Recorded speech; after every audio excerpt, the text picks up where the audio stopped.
Welcome to Live Daf, your online Daf Yomi Shir.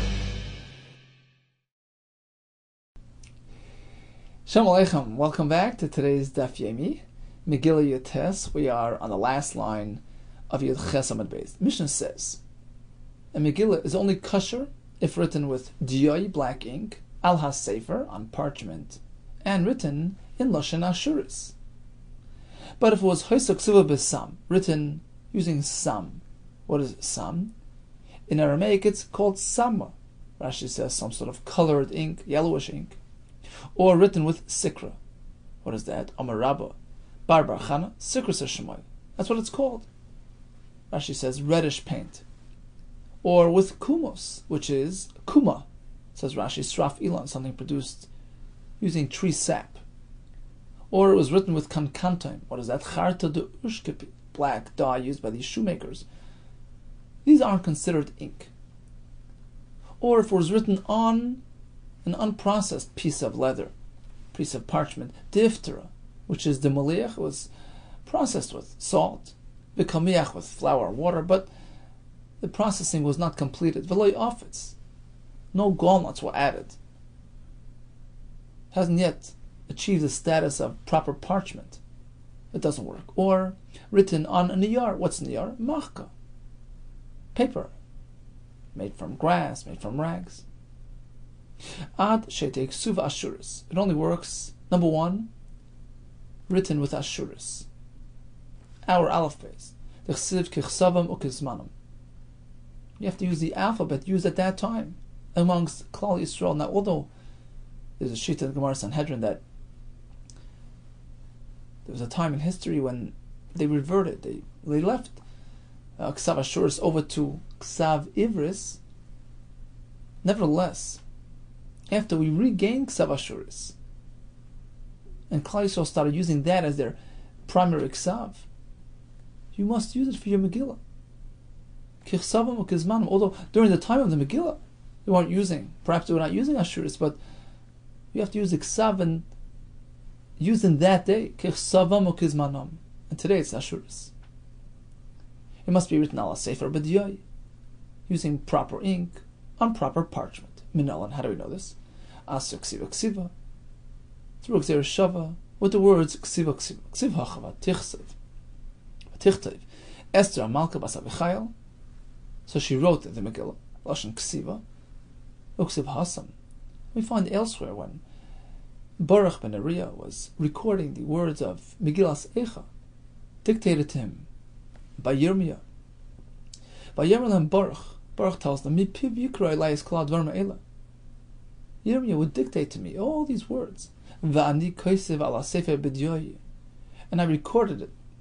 I recorded those words on sefer, on parchment, using diyoi. Ksiva involves taking proper ink and recording it on proper parchment.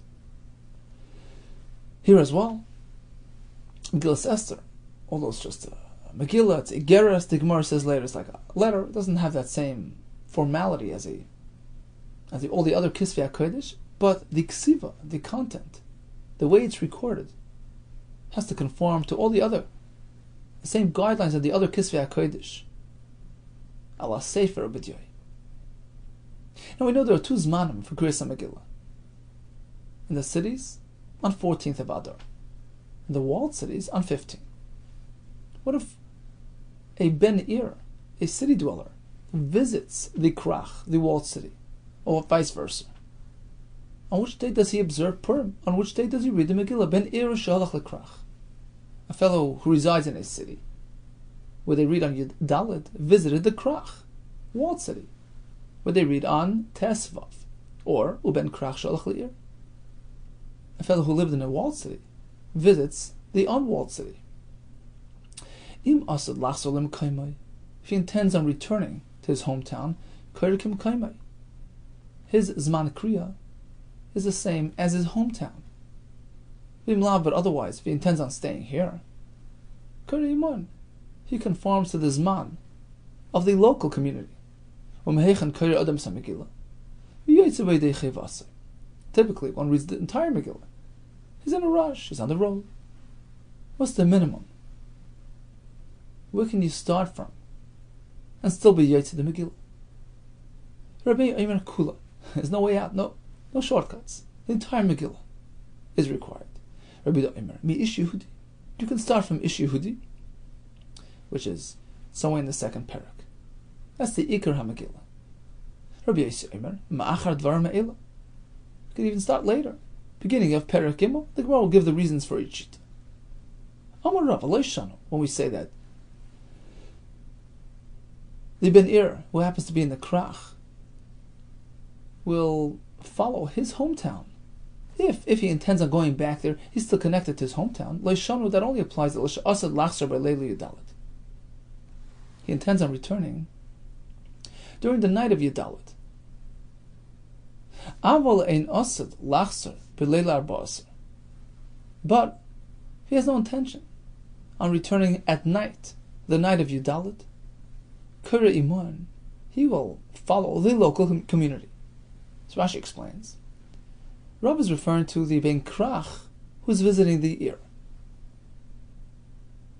He belongs to the walled city, where they read on Tesvav. He's visiting the unwalled city. But he intends on going back home, says Rava. This intent of return only helps if he plans on leaving the Ir before daybreak, before the Ikar Zman HaMegillah, which is by Yom. Although you read it twice, once at night, once by day, but the Ikar Zman is by day. Taisus discusses back on Daf Dalet. That's why we make another bracha by day. The Ikar Zman is by day. So it all depends on where you're going to be by day. So if you're a Ben Krach visiting an Ir, and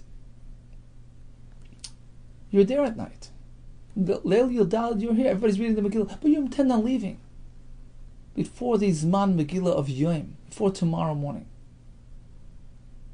Then you relate back to your hometown. You don't acquire the local Zman. And likewise, in the reverse case, if you're a fellow that resides in an Ir, they read on Yudalit, and you're visiting a walled city. So if you intend on being there by day, which day?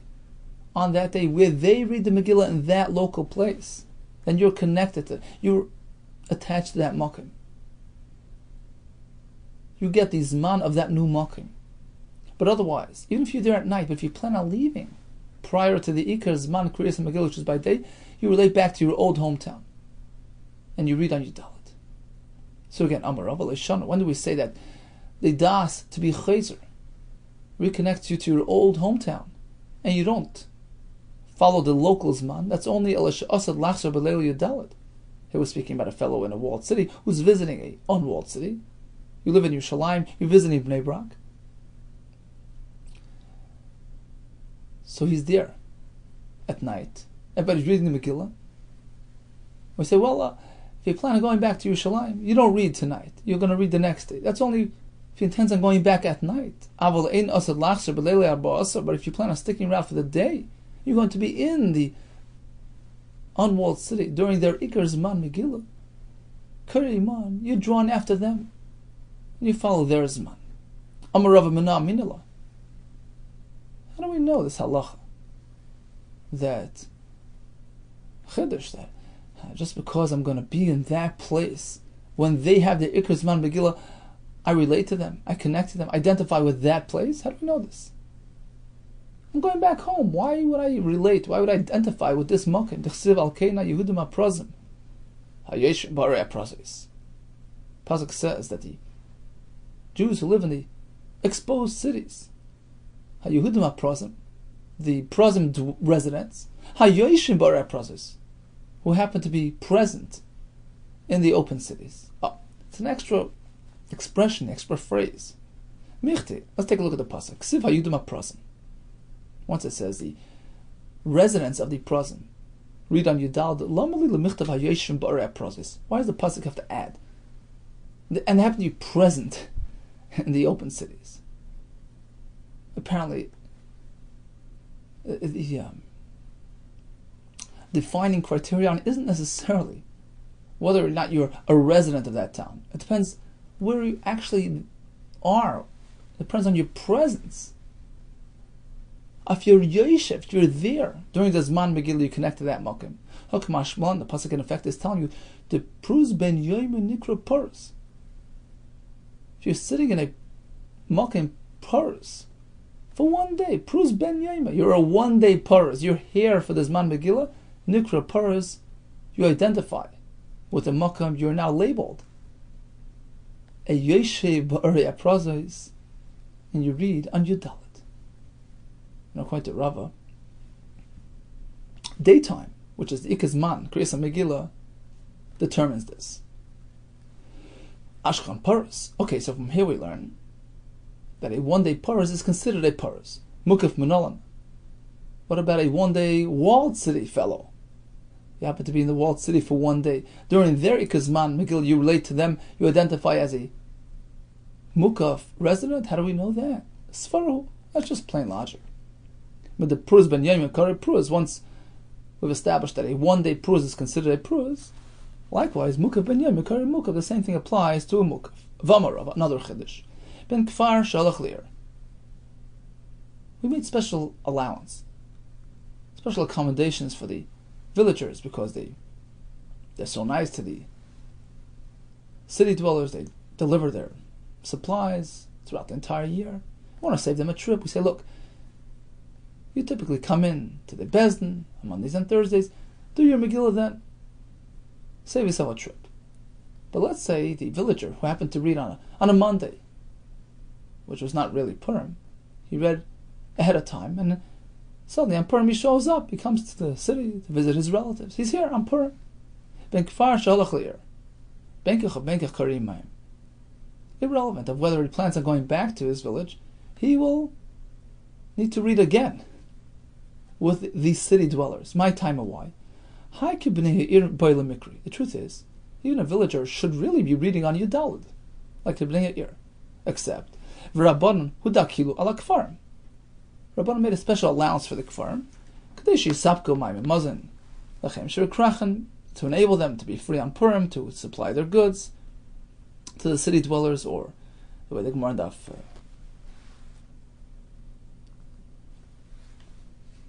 back in the beginning actually changed it. The Gemara said that some of Farshim have a go here.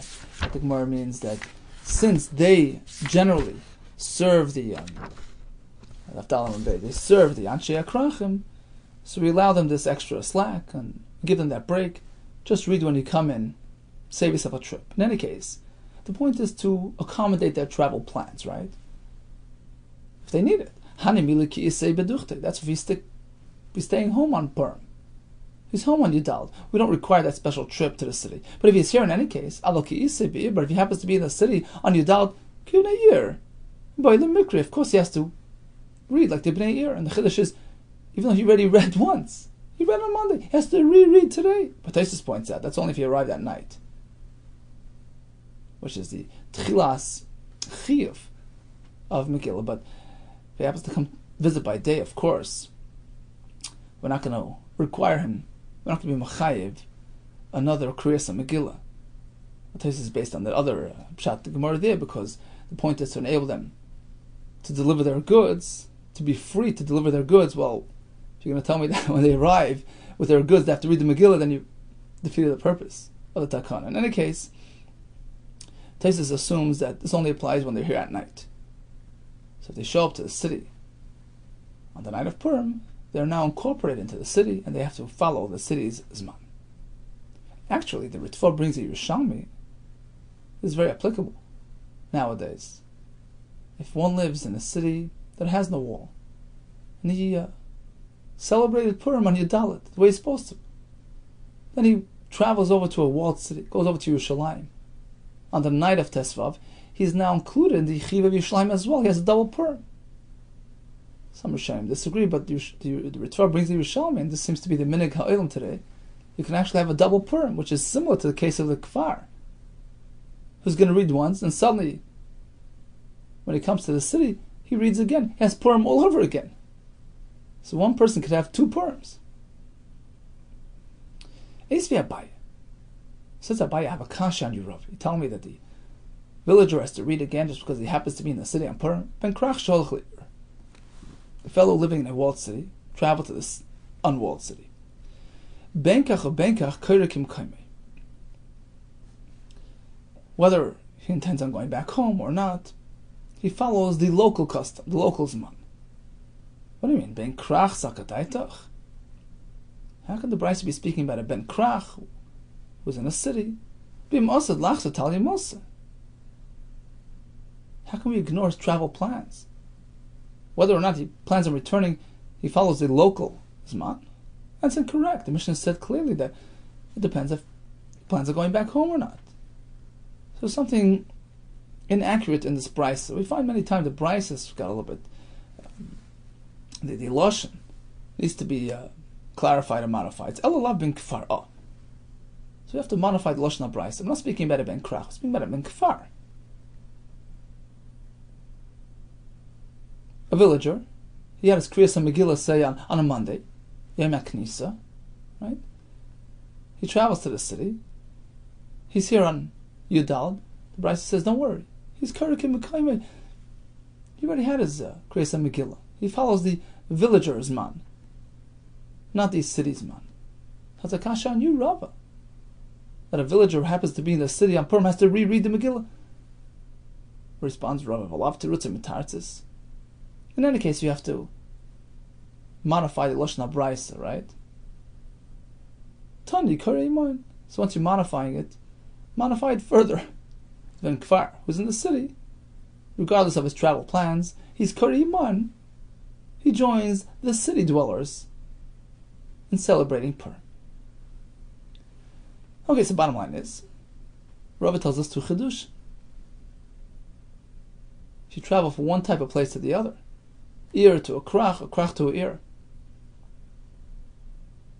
it all depends on where you plan on being during the Ikar Zman Hakriya of that new location. If you plan on being there during their Ikar Zman, which is by day, whether it's by an ear on Yudalad, by a krach on Tezvav, you plan on being there during that moment, during that Zman, you are incorporated, you are connected to that city, and you read according to their Zman. Number 2, Chiddush. And Kfar, who already read the Megillah during the Yom HaKnisa, happens to find himself in a city on Purim, he has to read the Megillah again and join the city and read it in its proper time. Meichan Kriyas Adamas Megillah. What's the minimum that is required for Kriyas Megillah? So we had how many shitas in the Mishnah? The entire Megillah, Ish Yehudi, Ma'acha Advar Me'ela. Here comes a fourth shita, Tanya. Rabbi Shimon Chai Omer, Balaylahu. Balaylahu, Noda Deshnas HaMelech. That's way later, that's the beginning of Perek Vav. So we have fourth shitas. Oh, Rabbi Yechanan, if you want to understand the Pshat, where they're coming from, let me explain to you. The Kula and Mikra Echadarshu, they're all based on the same pasuk, which says, Vatich Teif Esther Malk Umardechai Yehudi. It's called Toikif. They recorded Toikif. What does Toikif mean? Rashi says, the Ikar, the main depiction of events that occurred to a certain a primary character in the plot, if you will. So that has to be read. You don't necessarily have to read the entire Megillah. You have to read Toikif, the main elements, the main story. There are 4 ways to interpret the word Toikif. Manda Markula, according to our mayor, it means the entire Megillah. Toikif Achashverosh. You have to read all about Achashverosh's life story, his power, his malchus, all that he did, from beginning to end of the Megillah. Mandam Ish Yehudi. The other Shita says, Ish Yehudi is fine. Toikif Shel Mordechai. You have to read the portion of Megillah that deals with Mordechai's accomplishments, which begins from Ish Yehudi. You start from there, Toikif Shel Haman. The part of the Megillah pertaining to Haman's life story. Umandam Balaylahu, the one that maintains you can start for way later, Toikif Shel Neis. The main depiction of the Neis starts from Balaylahu. That's when we started realizing the Neis. They read the diary, they found that Mordechai was due reward. The whole thing with Haman, with the horse.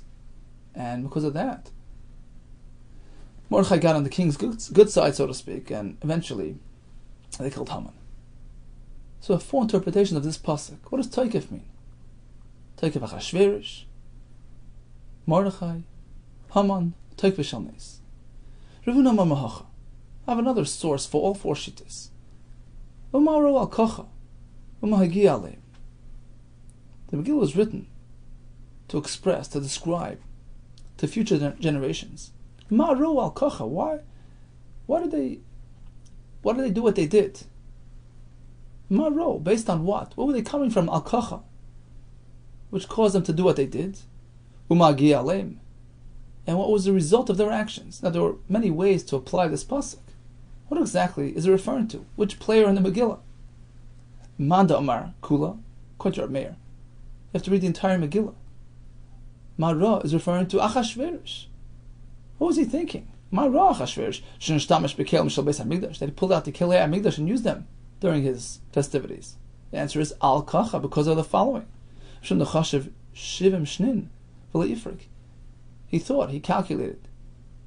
He had a proper cheshbon of the 70 years of Churban. There's no geula taking place. It's over. They're here to stay. He celebrated. What was the result? Tragic results. Umagi aleim, the katal Vashti. Vashti got killed. That's Rameir's opinion. Maru al kacha, Umagi aleim. The whole story was Achashverosh. Umandamam Ish Yehudi. The other shita, you start from Ish Yehudi. Mara is referring to Mordechai. What was he thinking? The Ikni be Haman, that he instigated Haman, refused to bow. The answer is al kacha, because of the following reason. The Shavi Nafshi Avodah Zarah. Haman presents himself like Avodah Zarah. Of course he refuses to bow to Haman. And what happened? Umagi aleim. This Rachash Nes occurs. So you begin from the Ish Yehudi, which describes Mordechai's interaction with Haman. Umanda Amma Ma'achad Varmeila. The other shita, you start from Achad Varmeila, which begins describing Haman's ascent to power, and etc. Mara Haman. Mara is referring to Haman. What was he thinking? Sheniskana b'kol Yehudim. Why did he challenge all the Jews? The answer is al kacha, because of the following reason. Mordechai refused to bow to him. He took it personally. He had to get back at all the Jews. And what happened? Him and his sons were hung on the tree. The fourth sheet is Uman the Amar Miba Lailahu. You have to start from there, or you could start from there. Maro Achashverosh. Maro is referring to Achashverosh. Why did he do what he did? Lahavi Sefer Zechronius. Why did he order that the royal diary be brought to him? The reason is al kacha, because of the following incident. Zaminte Esther Haman Vadei, because he noticed that Esther was inviting Haman to the meal. He started feeling threatened. Are they plotting against me? Let me see what's going on. Like we learned the other day, why isn't anybody telling me that there's a plot? Perhaps they say I'm an ungrateful king. Let me see if I only owe anybody any reward. Let's read the Sefer Zechronius. And what happened at the end? Magi aleim, Israchash Nisa, a nes occurred. So, the fourth sheet is regarding reading the Megillah. The entire Megillah is Ma'akev, Ish Yehudi, Achad Varmeila, Ubalaylahu. Amar B'chelba, Amar Avchama Bar Gur Yamarav. Halach Kedivra Eimer, Kula. We follow Rabbi Meir. You must read the entire Megillah. Afil Ulamanda Amar Ish Yehudi, even according to the Shita, that Ish Yehudi is enough. Tzricha should take Suba Kula, but the actual Sefer has to be a complete Megillah. You can cut corners as far as reading. We must read from a proper Megillah. A complete Megillah. Now, although yesterday we learned that you can have some missing letters or words, the Rashba explains, provided the structure is intact, the beginning and the end is there. So although in the middle you have some words missing, that's okay. The Gemara soon will call it Igeris. Megillah is like a letter. You can be missing a couple of words here and there, as long as it looks like a proper Megillah.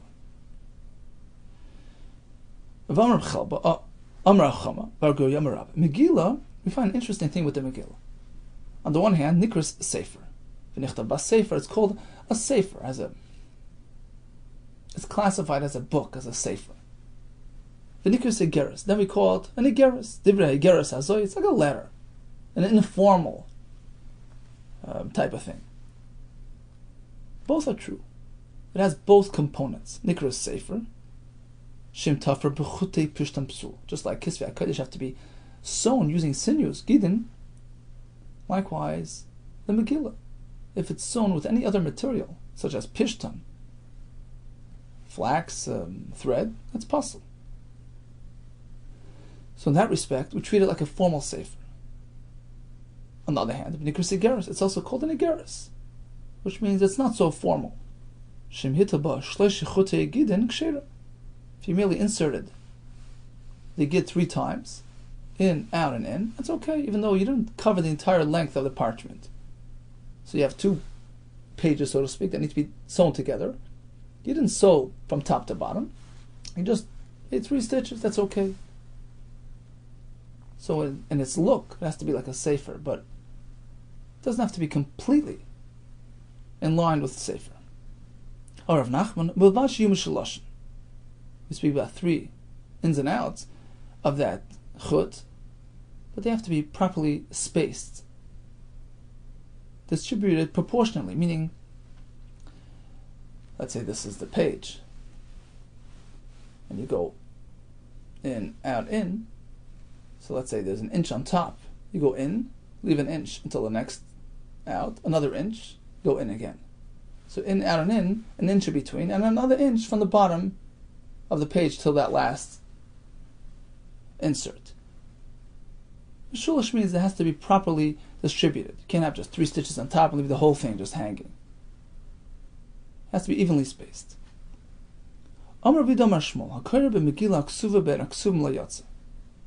Suppose this fellow decided to get up in shul with a Tanakh written in parchment, and he reads Megillah Esther, which is actually meant to be written between Sefer Daniel and Sefer Ezra, as the Gemara Bavasar says. So it's a Megillah Ksuva ben Aksuvim.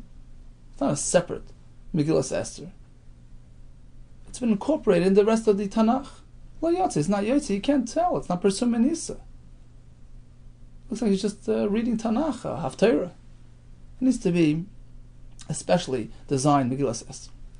Amar Rav Alei Amar, that's only a concern, Elad Loi Machasra Umiyatra, Purta.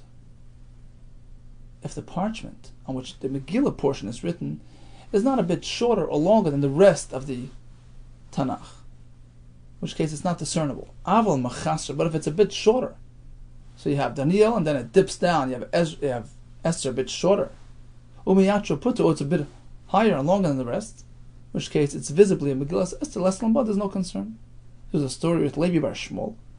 Havakakari Kamed Rabbi Yehuda. He was reading on Purim in front of Rabbi Yehuda, Megillah Ksuva ben Aksuva. Between Daniel and Ezra, it wasn't a separate Megillah, it was inside the Tanakh. Amarle, he challenged him. He says, how can you do that? Hari Amru, HaKoyer Megillah Ksuva ben Aksuva layansa. You can't do that. V'amar B'chir bar Abba, Amar B'yechem, HaKoyer Megillah Ksuva ben Aksuva layansa. Answers the Gemara, Umachila Amoicha. Umachila, they hit it. Amoch, Amoicha. Rashi says on its brain, on its head, hit it over the head. Just an expression meaning that the truth is they minimized this halacha. They restricted it. It's not an absolute halacha. If you read a Megillah Esther ben Aksum, you're not yotze. It's only b'tzibur shanu. In public, you're not yotze. Because how's a listener going to know it's a Megillah Esther? He sees you reading a Tanakh. But in private, b'yachad, you're yotze. You know what you're reading. Continues the Gemara with another drasha, another halacha, from the same Manda Amar. V'amar B'chia bar Abba, Amar B'yechna, Shir hatfar, halacha l'mesh misinai. Typically, when you sew your pieces of parchments together to make a Sefer Torah, Tefillah, Mezuzah, whatever, you can't just sew from top to bottom. You have to leave something over. A little space that's unsewn on top or on bottom. So leaving that space on top and on bottom is a halacha l'mesh misinai. But they hit it over the head, meaning it's incorrect. It's not halacha l'mesh misinai. The Bnei Yeshiva responded, "V'lo amru el kadosh lo yikra." It's a practical thing. It shouldn't get torn. Because if you sew it too well, all the way from the top to the bottom, and then you close up the Sefer Torah tightly, you might just snap it if it's too rigid. Therefore, leave a bit open on top and on the bottom, so when you're tightening it, you start seeing it pulling, you'll stop right there. So the Shira Tfar is the practical solution to this concern, to leave you a little slack, a little extra room to spare, so that you don't snap your pages apart. Ilmalei, if it were to be that, if the following would have happened, you see this difference between ilmalei, which ends with a yud, which means it didn't happen, but if it would have happened, as follows, and when it's ilmalei with an aleph at the end means something did happen. If not for that thing happening, if it would have not happened the way it happened, a slight difference in application, two different words. Here it means ilmalei. If it would have happened, if the following thing would have taken place, it didn't, but if it would have taken place, what are we speaking about? Nishtayr b'ma'ara she'amad ha'moshe v'alayo k'maloi nekev machad sitkis. If in that cave, in that ma'ara, that Moshe and Layo hid in, when Hashem passed over them and revealed himself, Hashem covered over the cave so that they're not taken by it, they're not exposed to Hashem, which a human being can't really tolerate, so to speak. So if it would have been left over, if the following would have happened, Nishtayr b'ma'ara, in that ma'ara there would have been left over, meaning there would have been a little bit that was not covered. In that ma'ara she'amad b'Moshe v'Layo, how much uncovered? Even a drop. Kimaloi nekev machad sitkis, just a crack the size of a machat sitkis, of a mending needle. A very thin crack would have been left exposed to Hashem.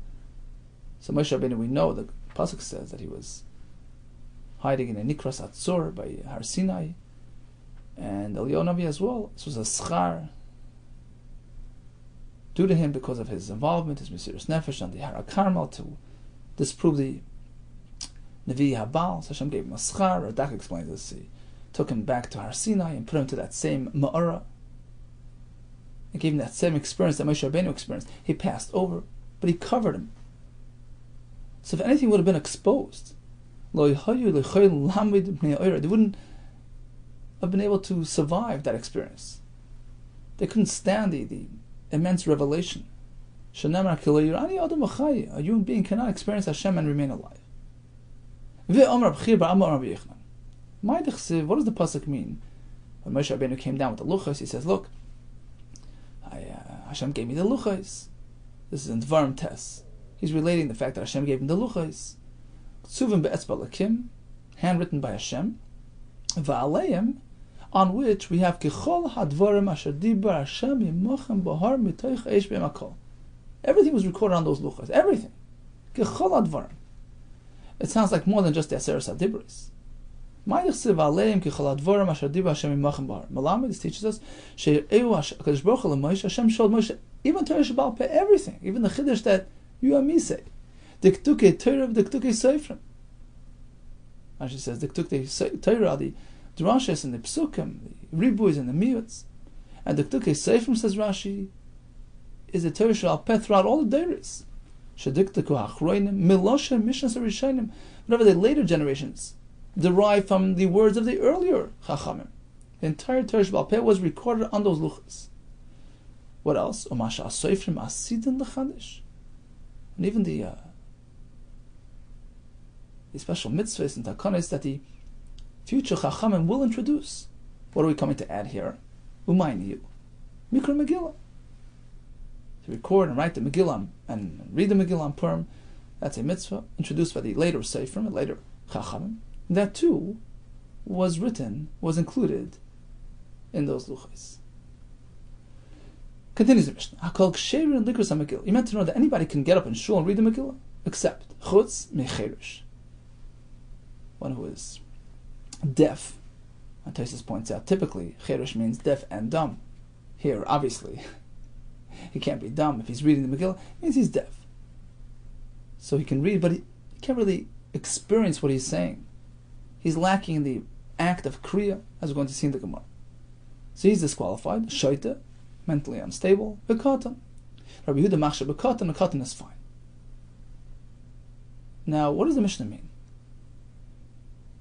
Cheresh is no good, even b'di'evet, doesn't work. Well, l'chatchila, don't get him involved. Man tanach cheresh di'evet namilai. Who's the man, the Amar, who maintains that a cheresh is no good b'di'evet? He's completely disqualified because it's not considered reading unless you can actually experience, hear what you're saying. Who's that shita? That a cheresh can't have a proper dibur. Amar of Masna, Rabbi Yosi. It's shita Rabbi Yosi, as we find elsewhere by Krishma, the Snana Koris Shema. One reads Shema, but he's whispering, he doesn't hear what he's saying. It's okay, Yatza. We have to add the words Divrei Rabbi Yehuda. Rabbi Yehuda says he's Yatza. You should hear what you're saying. That's a proper dibur. But it works, even without it. Rabbi Yosi Emir Lo Yatza. No. A kriya, a dibur has to be something that you experience. You can hear it as you're saying it. Therefore, a cheresh who can't experience it, can't hear what he's saying, can't read the Megillah. Even with the Yevet, it's possible. How do you know that's pshat in the Mishnah? We might Rabbi Yosi with the Yevet namiloi. How do you know that our Mishnah is Rabbi Yosi? He's completely disqualified. Dilma Rabbi Yehuda l'chatchilahu deloi. We want our Mishnah to be Rabbi Yehuda. Taisa says we follow Rabbi Yehuda's shita in Shema. Our Mishnah as well is following Rabbi Yehuda. L'chatchilu delay. Don't use a cheresh l'chatchila. So true, a shaita is possible b'di'evet, of course. A katan as well, but a cheresh, maybe the Mishnah only means preferably avoid a cheresh, because he can't hear what he's saying. Hadi evet shabadami, but if he happens to read the Megillah, of course it works. Maybe that's some pshat in the Mishnah. Chutz mecheresh, does it mean disqualified? It's Rabbi Yosi speaking, it doesn't work, or it means preferably don't use a cheresh. It's Rabbi Yehuda speaking. You can't say that it's Rabbi Yehuda. You can't say that. The Mishnah means we prefer avoiding a cheresh, but it works with the Yevid. Tiktani cheresh dumi the shaita v'katan. Take a look at the Mishnah. We bundle together cheresh and shaita v'katan. Apparently they're all in the same boat. Ma shaita v'katan the Yevid namiloi. Certainly a shaita v'katan not completely disqualified. Even with the Yevid doesn't work. They read the Megillah. Let's assume that the third item on the list as well will have the same halacha. Av cheresh the Yevid namiloi. So cheresh is disqualified. It must be Rabbi Yosi speaking. No, maybe hakadisa, hakadisa. Two different halachas in the Mishnah. Shaita v'katan completely disqualified, but a cheresh, try to avoid him. It's Rabbi Yehuda speaking. It can't be. Tani seifa. Take a look at the next part of the Mishnah. Who's speaking in the seifa? Rabbi Yehuda Machshe b'katan. He allows a katan. What does that tell you about the Reisha? It's not Rabbi Yehuda speaking. Mechlal the Reisha love Rabbi Yehuda. Apparently the Reisha is not Rabbi Yehuda. And the Bach takes out the next 10, 12 words or so, all the way to Vidilma, 2 lines down.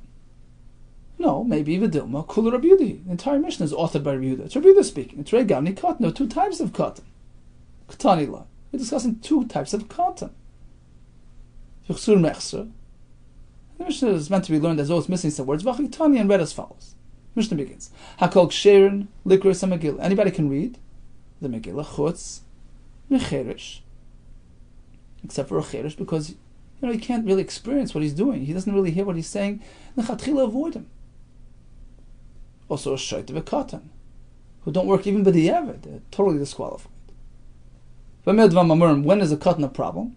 When he's too young, he hasn't reached the age of training. He's not even chayv midrabanan. He's disqualified. Aval b'katan shigil chinuch, but if he's old enough to be trained, Rashi says 9, 10 years old, in which case he's chayv midrabanan. Afilu chatchil, in this case, he can get up in shul and read the Megillah for the Eilim. She Rabbi Yehuda Machshe b'katan. This is all Rabbi Yehuda speaking, because Rabbi Yehuda is of the opinion that a katan works. So why can't that be pshat in the Mishnah? Again, the Mishnah says you can't use a cherish. What does that mean? Disqualified? Or we prefer avoiding him? What's wrong with a cherish? He can't hear. So he has the expression, but he doesn't really appreciate what he's saying. Is it possible even b'di'evet? Because it's Rabbi Yossi speaking, who says that unless you have that element of shmiya, you're no good. Or perhaps it's Rabbi Yehuda speaking. Rabbi Yehuda also agrees l'chatchila. He should be mashmiya la'ozna. He should hear what he's saying, and therefore try to avoid the cherish l'chatchila. Okay, let's assume you're right. But Mayu Kimta, Rabbi Yehuda, v'di'evet. So what are you telling me? That the Mishnah is Rabbi Yehuda speaking. Don't use a cherish lechatchila. And b'di'evet it works. So when the Mishnah by Kriyashma b'lo yishmei la'asna yatsa, David Rabbi Yehuda, yatsa means b'di'evet, because even according to Rabbi Yehuda,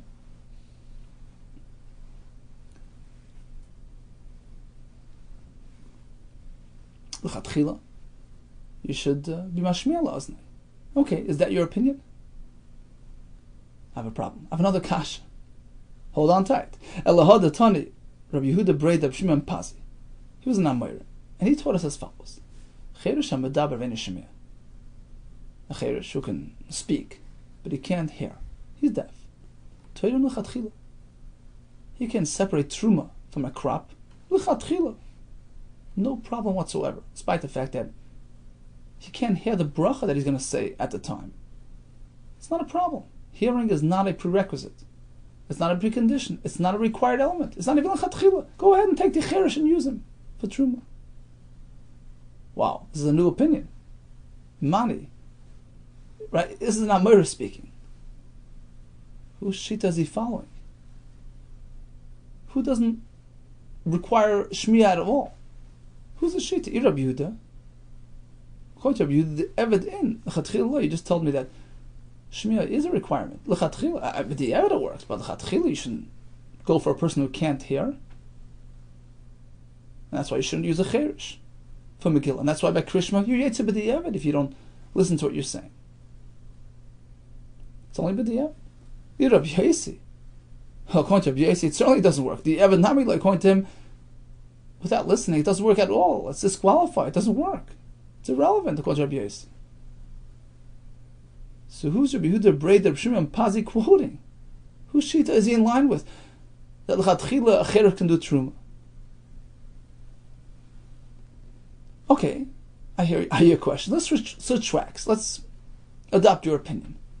You're disagreeing with my whole suggestion that Rabbi Yehuda requires the chatchila and he's the Tan of our Mishnah. Chatchila shouldn't be used. You're telling me, according to Rabbi Yehuda, no problem, no qualms at all. There's no need to have shmiya. Okay, is that what you're suggesting? According to Rabbi Yehuda, without a hearing, it's perfectly fine. The chatchila. I'm going to have a kash on that as well. Listen to this. We have another brayso to put into the equation. Birchas hamazon, Elohad Sanya. Lo yivarach adam birchas hamazon b'libo. One should avoid saying birchas hamazon in his heart, meaning without expressing the words. If he did so, he's yaitzi. And the brayso really means he's going to say the words, but he's not going to hear it. Rashi Brachas explains. Believe means lo yishmei la'aznai. He's just mouthing without hearing what he's saying. If he did so, he's yaitzi. Which means l'chatchila, try to have it heard, it should be audible. But the other, just expressing, just mouthing, works. Now, who's this shita? According to you, there is no such shita in the world that it's required the chatchila, but not b'di'evet. Mani, who's speaking? Lo Rabbi Yehuda. It's not Rabbi Yehuda. According to Rabbi Yehuda, has no issue with mouthing words. V'lo Rabbi Yossi. It's certainly not Rabbi Yossi, who considers audibility to be critical. Rabbi Yehuda fil chatchila. According to Rabbi Yehuda, chatchila, you don't have to hear what you're saying. Rabbi Yossi fil b'di'evet. According to Rabbi Yossi, even b'di'evet it doesn't work unless you hear what you're saying. Fil b'di'evet nami loy. It's not really stuck. Says, you know what? I have an answer to that too. Lo ila Rabbi Yehuda fil chatchila. I maintain that according to Rabbi Yehuda, lo yishmi al aznai is fine, is perfectly fine, even lechatchila. There's no requirement, there's no preference to audibility. Nothing at all. And getting back to our Mishnah that a cherish can't be used, evidently that's not Rabbi Yehuda. It's Rabbi Yossi, who holds that without mashmil aznai it's pasul. And the Mishnah is speaking pasul, but the Eved, it's Rabbi Yossi speaking.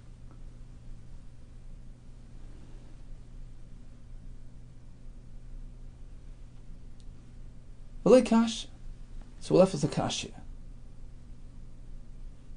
What about this Birchas Hamazon brayso? That it's required l'chatchila but not b'diavad. Whose shita is that? We have just two shitas, both sides of the spectrum. Rabbi Yehuda says, don't worry about the whole thing. It's not even l'chatchila. Rabbi Yehuda says, it's so critical, it's me'akab b'diavad. We don't have a middle of the road shita. L'kasha, the answer is, we have a third shita on the scene. Rabbi Yehuda's Rebbe holds that you need l'chatchila not b'diavad. And he's the Manda Omar of the Brayso Birchas Hamazon. Hadidei. Rabbi Yehuda himself. Rabbi Yehuda personally holds it's not required l'chatchila. Hadu Rabbi. The Brayso Birchas Hamazon that it's required l'chatchila is Rabbi Yehuda's Rebbe, Rabbi Elazar ben Azariah, who holds that you have to listen l'chatchila. But according to Rabbi Yehuda, don't worry about it. Even l'chatchila, it's fine. And therefore, when we spoke about the Shimon Pazi allowing the cherish to be termed l'chatchila, that's Rabbi Yehuda speaking. He's following Shittas Rabbi Yehuda. It's not even required l'chatchila. Where do we find this new Shita? The Sanya. Rabbi Yehuda Omer, Mishum Rabbi Elazar ben Azariah, HaKoresh Shema Tzarech Shashmil Aznai. When one reads Shema, he should be Mashmil Aznai. Tzarech means it's advisable. It's l'chatchila. Shenamar Shema Yisrael Hashem Elokeinu Hashem Echad. And we learn Hashmei la'aznecha. Masha Tamoitzim Picha.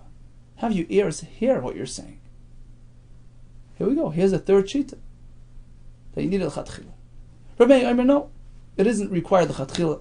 Asher nechem mitzav chayim alav avecha. That's the pasuk by Krishma. We learn achar kavanas halev hein advarim.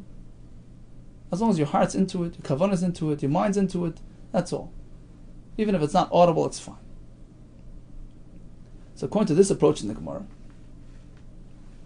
we have three shitas. Right, left, and center.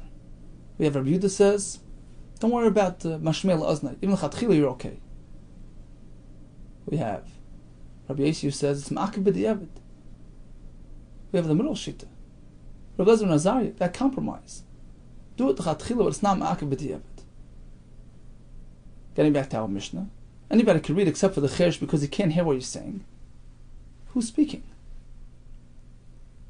Rashi explains the Gemara. It's Rabbi Yossi speaking. You cannot use a cheresh. Absolutely. You can't use it. Because it's me'akiv. And that's Shittas Rabbi Yossi. When we say that a cheresh can be turned l'chatchila, that's Rabbi Yehuda speaking.